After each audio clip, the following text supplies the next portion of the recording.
So let's continue this lecture. कहाँ पहुँचे थे हम?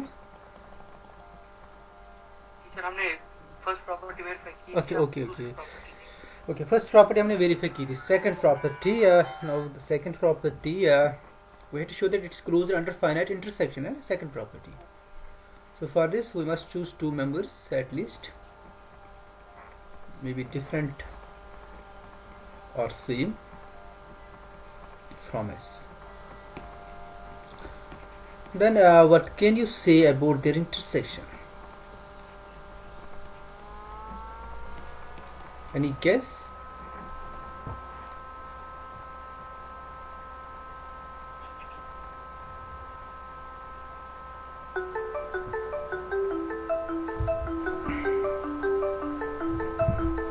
And will be equal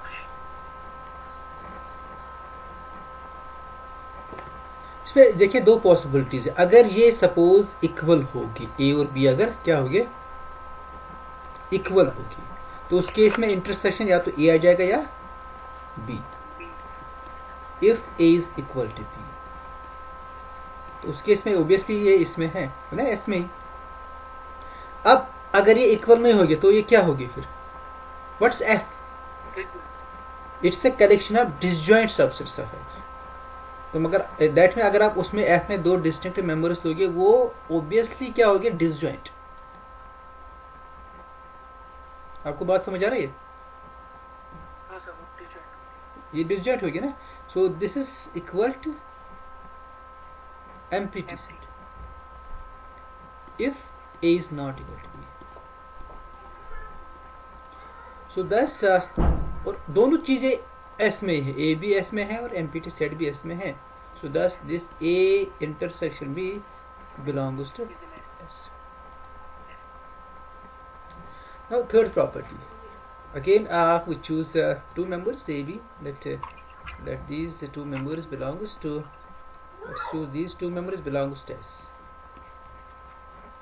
Then what about this?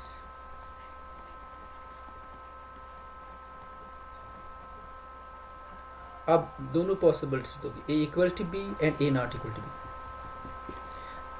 अगर ए बी के बराबर होगा, in that case it is equal to empty set if A is equal to B. Second case, अगर A B के बराबर नहीं होगा, उस केस में क्या होगी? डिसजॉइंट होगी. डिसजॉइंट अगर आप लोगे, ए से आपने बी को बाहर निकालना, ये ए ही आ जाएगा ना.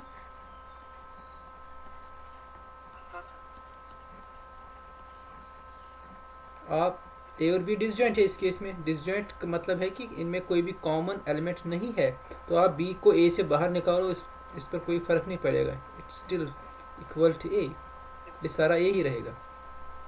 सो again it belongs to, so that it is closed under difference, which means that this difference can be expressed as a finite disjoint union of members of S, जो मैंने ऑलरेडी एक्सप्लेन किया है, क्योंकि S का ही member है.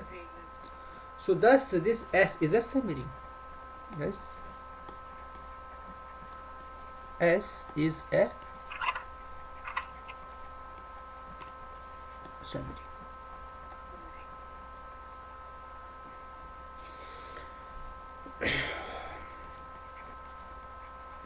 One more example जो आपने already की है फर्स्ट लेक्चर में ही. Let's define let a comma b belongs to R.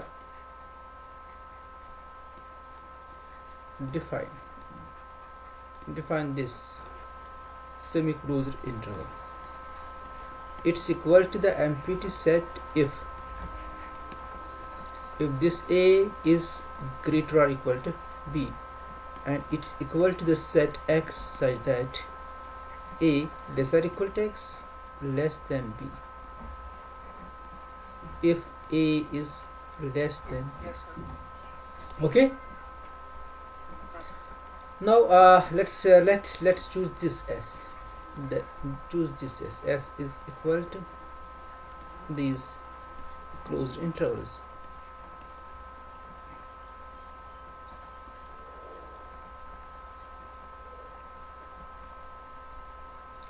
Then this S is a summary. ये हमने ऑलरेडी किया है ना. S is a semi-real. अब इसका हम हायर डायमेंशन एनालॉग करेगी, nth dimension. Next example.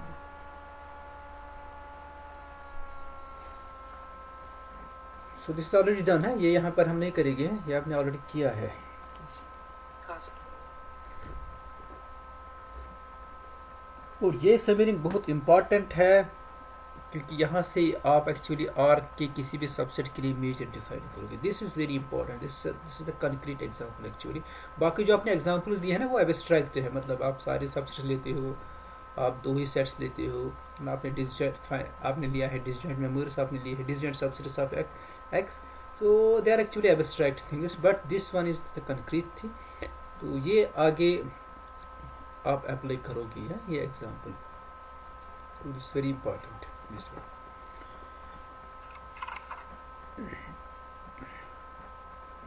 Next example. Sir हम रियल लाइन को बोल सकते हैं ये अलजेब्रा, अगर हम उस पे डिफाइन करें और ओपन इंटरवल. ऑपरेटर आप फिर से बताइए क्वेश्चन. सर हमारे पास अगर एक्स है तो पूरी रियल लाइन. ठीक.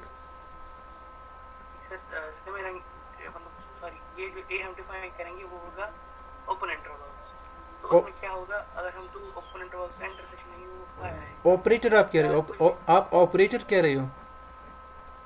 जी सर. जी sir. Operator means A R पर आप ऑपरेटर ले रहे हो रियल लाइन पर.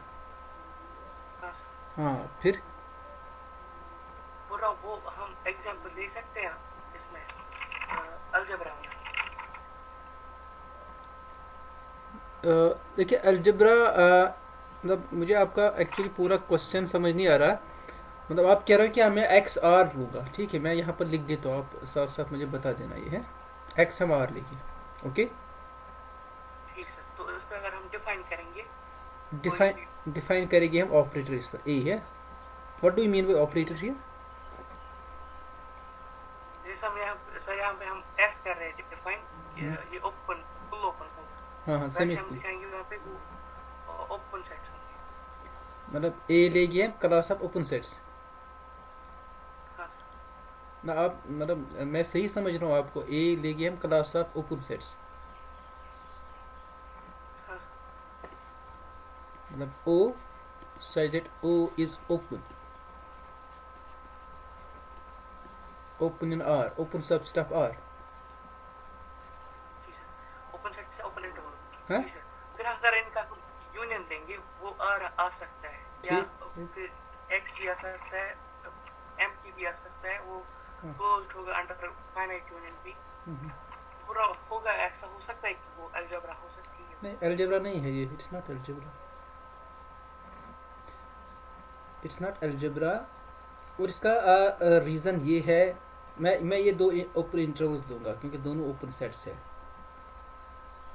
ओके इसका डिफरेंस मैं लूँगा से 2 3 के साथ. What's this? It's open interval. मैं यहाँ पर पहले लिख दूंगा ताकि सबको समझ आ जाए.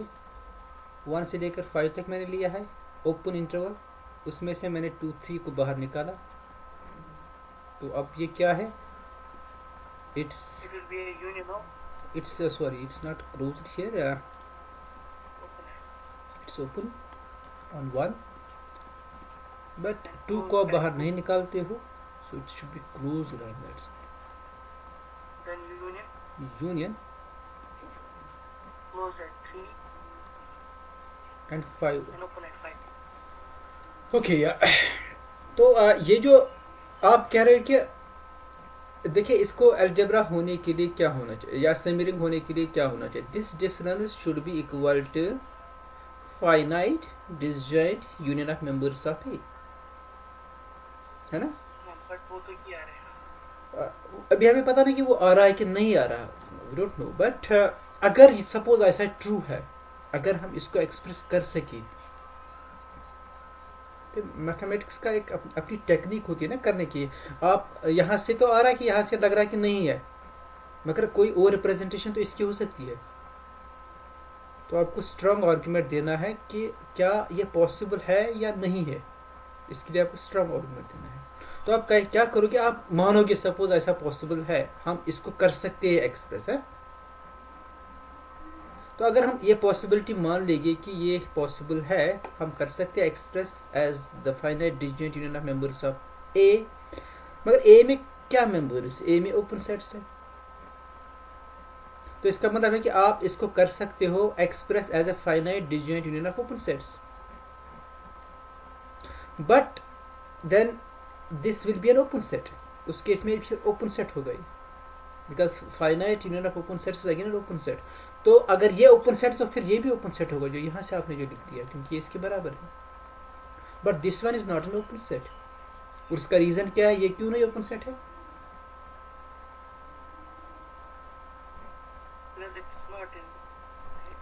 बिकॉज 2 इज देयर, 2 इस सेट में है ना, मगर 2 इसका इंटीरियर पॉइंट नहीं है। ओपन सेट की डेफिनेशन ये है कि इसका हर कोई पॉइंट इसका इंटीरियर पॉइंट होना चाहिए, और 2 इंटीरियर पॉइंट नहीं, क्योंकि 2 का अगर आप कोई नेबरहुड लोगे ना, कोई भी नेबरहुड, वो इसका सबसेट नहीं होगा। जब आप 2 का नेबरहुड लोगे, आपको थोड़ा सा राइट मूव भी करना और लेफ्ट भी, मतलब 2 का नेबरहुड आपको लेना है। लेफ्ट साइड से तो ओके है, बट प्रॉब्लम राइट साइड पर है। जब आप 2 से बाहर जाओगे ना, तो वो जो नेबरहुड आप लोगे 2 का, वो इसका सबसेट नहीं होगा जो जिस सेट की आप बात कर रही, दिस वन। सो 2 इसका इंटीरियर पॉइंट नहीं है, मगर 2 इसी सेट का पॉइंट है और इसका interior point. Therefore this set is not an open set. ठीक है।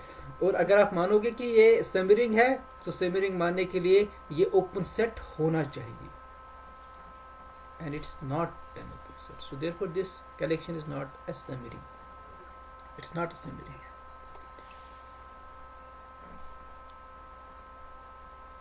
आपको समझ आ गया ये? हाँ sir.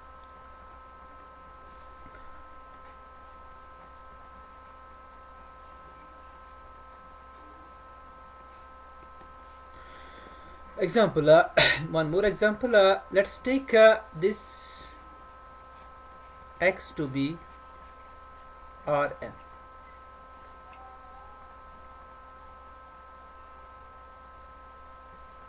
Right? And let's define s to be equal to, इसकी सबसेट्स आपको लेनी, Rn के सबसेट्स, Rn के सबसेट्स आपको लेना। तो वो मैं ये लूंगा A1 B1 cross A2 B2 cross AN। It's a Cartesian product of n copies of semi-closed intervals, where these AIs and BIs, they are in R.